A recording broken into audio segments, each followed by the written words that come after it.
Washington. A grand jury in Washington returned a new 4-count indictment criminally charging former President Trump with his efforts to overturn the 2020 presidential election and subvert lawful votes. The indictment from special counsel Jack Smith is the result of months of investigating Trump. The grand jury heard testimony for allies, aides, and officials all the way up the presidential succession order as former Vice President Mike Pence. While the third indictment of Trump, the newest charges are likely to land with a more complicated political thud, marking the first time the U.S. criminal justice system has sought to punish a leader for their actions regarding the transfer of power. Here are 5 takeaways from the indictment. 3 conspiracies.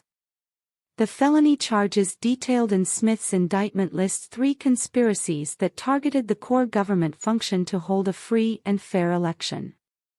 First, Smith accused Trump of a conspiracy to defraud the United States. This charge hinges on what prosecutors describe as using dishonesty, fraud, and deceit to obstruct the electoral process. Second, the indictment argues there was a conspiracy to obstruct the election's official proceeding, particularly the counting of Electoral College votes on January 6. And finally, it cites a conspiracy against voting rights, alleging Trump and his co-conspirators willfully sought to disenfranchise voters. Trump received a 4th charge, of obstructing and attempting to obstruct the vote certification proceeding. 6 co-conspirators. The indictment refers to 6 unnamed and unindicted co-conspirators who assisted Trump in his efforts to overturn the results of the election and cling to power, including 1 Justice Department official, a political consultant, and 4 attorneys. Some of those have been identified. The first co-conspirator listed is likely to be Rudy Giuliani, whose attorney told NBC News that it did appear to be his client but who could prove that Trump was acting in good faith, not maliciously.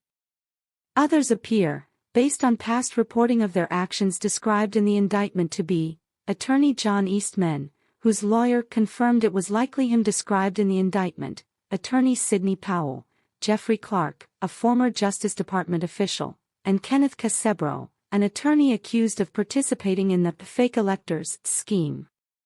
7 states. Trump pressed officials, the indictment alleges, in 7 states to subvert the results of the election and change electoral votes: Arizona, Georgia, Michigan, Pennsylvania, Nevada, New Mexico, and Wisconsin. Trump lost the vote in all 7 states, but by varying margins. He lost in Georgia by less than 12,000 votes, which was less than a percentage point. But he lost New Mexico by about 100,000 votes, which was more than 10 percentage points. Some fraudulent electors were tricked into participating, according to the document. 7 lawmakers.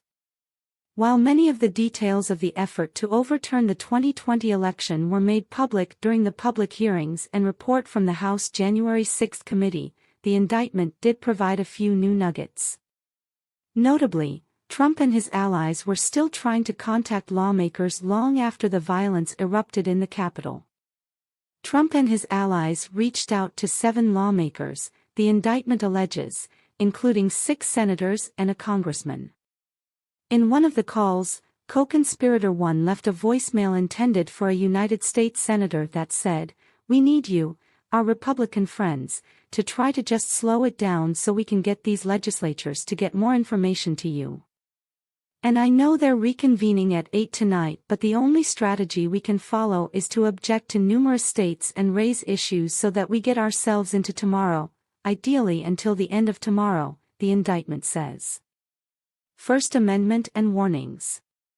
Trump was notified repeatedly that his claims about the election were untrue, with Mike Pence and senior government officials warning the former president and his co-conspirators that their efforts to hold on to office could lead to civil unrest.